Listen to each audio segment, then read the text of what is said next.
Aujourd'hui, dans ce podcast Vivre avec le TDAH de la Fondation Pôle Autisme, nous allons aborder un sujet qui préoccupe de très nombreuses familles.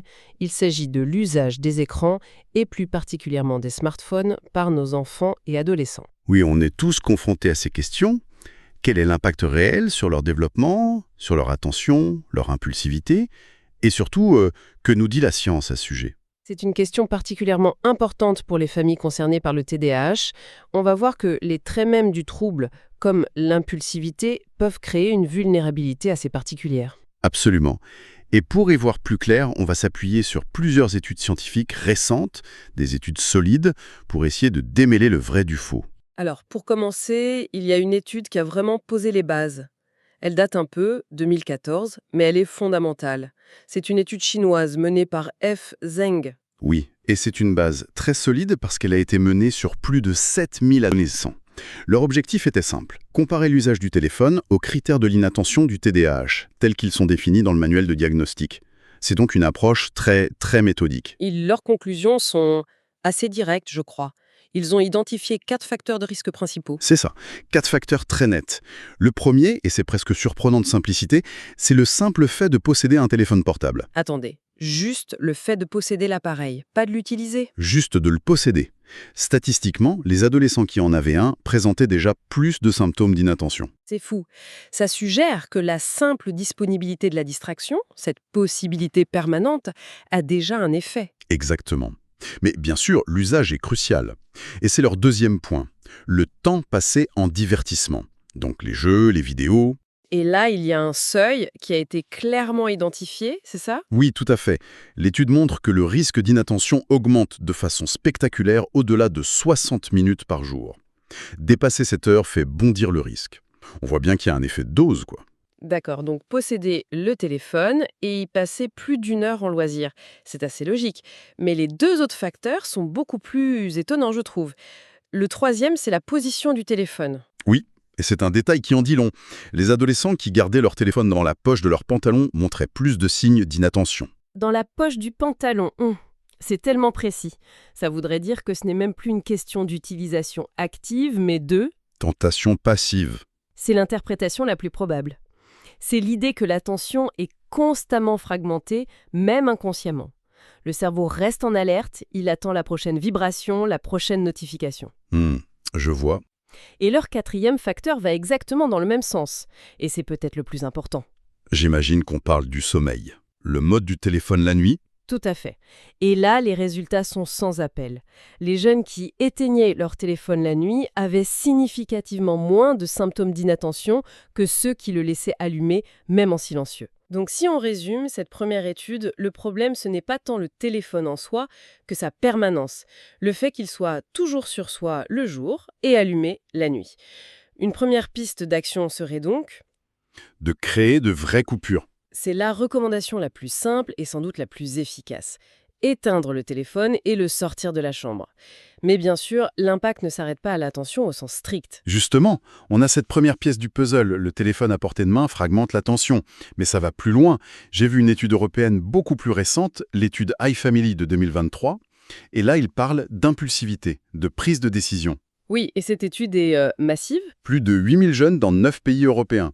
Et ce qui la rend vraiment intéressante, c'est qu'ils ont volontairement exclu les enfants qui avaient déjà un diagnostic de TDAH. Ah, c'est malin ça. Ça permet de voir l'effet des écrans sur le cerveau tout venant, si on peut dire, sans le biais d'un trouble déjà là. Exactement. Alors, ils ont regardé 3 choses. D'abord, l'impulsivité. La tendance à agir vite sans réfléchir. D'accord. Ensuite, la flexibilité cognitive. C'est la capacité du cerveau à s'adapter quand les règles changent. Son contraire, c'est la rigidité. Et la troisième? La prise de décision. La capacité à choisir une récompense plus grande, mais plus tard, plutôt qu'une petite tout de suite. Des fonctions absolument essentielles pour la vie de tous les jours. Et alors, les résultats? Ils sont très nets. Une plus grande utilisation du smartphone et surtout le multitasking, vous savez, le fait de jongler entre plusieurs écrans, Oui. c'est associé à plus d'impulsivité et plus de rigidité cognitive. Le cerveau devient moins souple, en quelque sorte. Et pour la prise de décision, c'est pareil, j'imagine. C'est pareil. Ces mêmes usages sont liés à une moins bonne capacité de prise de décision. Et l'hypothèse qu'ils avancent est fascinante. Ils appellent ça la technoférence. La technoférence. J'aime bien le mot. Qu'est-ce que ça veut dire? C'est l'idée que la technologie vient interférer en permanence dans les interactions humaines réelles. Le parent qui regarde son téléphone en parlant à son enfant, l'ado qui texte en discutant avec ses amis. Ah oui, Or, c'est justement dans ces moments d'échange direct qu'on apprend à réguler nos émotions, à contrôler nos impulsions. donc si le téléphone interrompt sans cesse ces moments d'apprentissage, le cerveau s'entraîne moins bien à l'autorégulation. L'impact est bien plus profond qu'une simple distraction. Exactement. On voit bien le fil qui se déroule. L'inattention, c'est la partie visible de l'iceberg. En dessous, on a des modifications de fonctions cognitives plus fondamentales. Ça dresse un tableau assez cohérent. Mais ça soulève une question, pour moi, qui est cruciale. On voit bien que certains jeunes passent beaucoup de temps sur leur téléphone sans que ça ne semble poser de problème, et d'autres pour qui ça devient vraiment compulsif. Pourquoi certains sont-ils plus vulnérables? C'est le cœur de la question. Et c'est là qu'il faut vraiment distinguer le simple temps d'écran et ce qu'on appelle l'usage problématique. Une étude de Chao et ses collègues montre très bien que ce n'est pas le nombre d'heures qui est le plus lié à des difficultés de santé mentale, mais bien le caractère compulsif de l'usage. D'accord. Et là-dessus, il y a une étude espagnole de 2022 de León Méndez qui retourne complètement la perspective. Elle suggère que c'est l'impulsivité préexistante qui serait le moteur de l'addiction, et pas l'inverse. C'est exactement ça, et c'est un changement de perspective radical. Il montre que le mécanisme se fait en deux temps. D'abord, il y a ce qu'ils appellent l'impulsivité dysfonctionnelle, cette tendance à agir vite et mal. Ok, le point de départ? Oui, et cette impulsivité, elle ne mène pas directement à l'abus du téléphone. Elle nourrit un autre trait de caractère, la recherche de sensations. La recherche de sensations? C'est le besoin de nouveauté, de stimulation intense, la fuite de l'ennui à tout prix. Et c'est cette recherche de sensations qui trouve une réponse parfaite dans le smartphone. Je vois. L'impulsivité crée un moteur interne qui a besoin d'être alimenté en permanence. Et le téléphone est la station-service ouverte 24 heures sur 24 qui fournit ce carburant. C'est une excellente analogie. Le smartphone, avec son défilement infini, ses notifications, ses likes, il est un répondant parfait à ce besoin neurologique de stimulation. Et là, évidemment, ça fait tilt pour les jeunes qui ont un TDAH, parce que l'impulsivité et cette recherche de stimulation, c'est au cœur même du trouble. Précisément. Pour un cerveau avec un TDAH qui peine à se réguler et qui s'ennuie très vite, le smartphone n'est pas juste un divertissement. C'est presque un automédicament. Ça change tout. Ça veut dire que l'usage excessif n'est pas forcément un caprice ou un manque de volonté, c'est le symptôme d'un besoin de régulation. On passe d'une logique de jugement, lâche ce téléphone, à une logique de compréhension, de quoi ton cerveau a-t-il besoin en ce moment. C'est toute la différence. Et ça ouvre la voie à des stratégies bien plus efficaces que la simple interdiction. On ne va pas juste retirer la béquille, on va essayer de soigner la jambe. Absolument. Ce podcast vous est proposé par la Fondation Paul Autisme. Alors, maintenant qu'on a vu les liens avec l'attention, l'impulsivité et ce mécanisme, regardons un peu le long terme. Est-ce qu'on a des données sur les conséquences quelques années plus tard? Oui. Pour le long terme, une étude de Magata, publiée en 2024, est très éclairante. Ils ont suivi des jeunes sur plusieurs années. Le résultat, un temps d'écran plus élevé, vers 9-10 ans, était associé à une augmentation des symptômes de TDAH, mais aussi d'anxiété et de dépression, 1 et 2 ans plus tard. C'est important de le noter. L'effet est statistiquement faible, c'est ce que les chercheurs précisent, mais il est constant. C'est une tendance de fond. Est-ce que tous les écrans se valent? Non, et c'est un point clé. Dans cette étude, les deux activités les plus liées aux symptômes de TDAH étaient les jeux vidéo et l'envoi de SMS. D'accord. Ce qui nous amène directement au message clé pour les familles. Si on devait distiller tout ça, le premier message, ce serait quoi? Le premier, c'est que ce n'est pas qu'une question de temps. La manière d'utiliser les écrans est plus importante que le simple décompte des heures. L'usage compulsif pour fuir l'ennui, c'est ça le vrai signal d'alarme. Voilà. Le deuxième message clé, on l'a bien senti venir, protéger le sommeil est non négociable. C'est le pilier de la santé mentale et de la régulation de l'attention.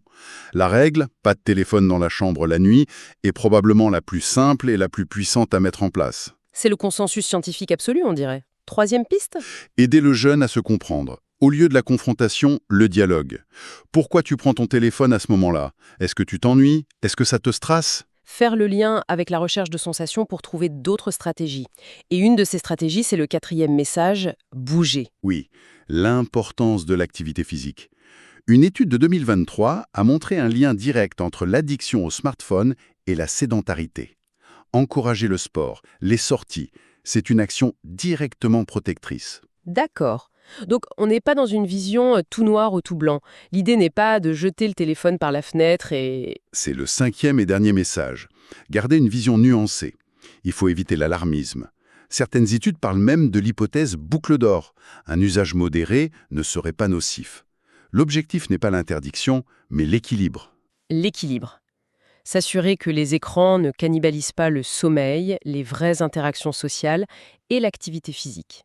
C'est un vrai travail d'équilibriste. En conclusion, la science confirme bien un lien entre l'usage intensif des écrans et des difficultés d'attention et d'impulsivité. Pour nos enfants, et particulièrement ceux avec un TDAH, la vigilance est de mise.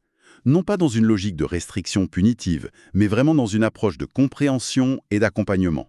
Comprendre que le smartphone peut répondre à un besoin, protéger le sommeil comme un trésor et encourager des activités alternatives comme le sport, ce sont des pistes concrètes et bienveillantes pour guider nos jeunes. Merci d'avoir écouté Vivre avec le TDAH, un podcast produit par le professeur Stéphane Hélier pour la Fondation Pôle Autisme. Prenez soin de vous et à bientôt.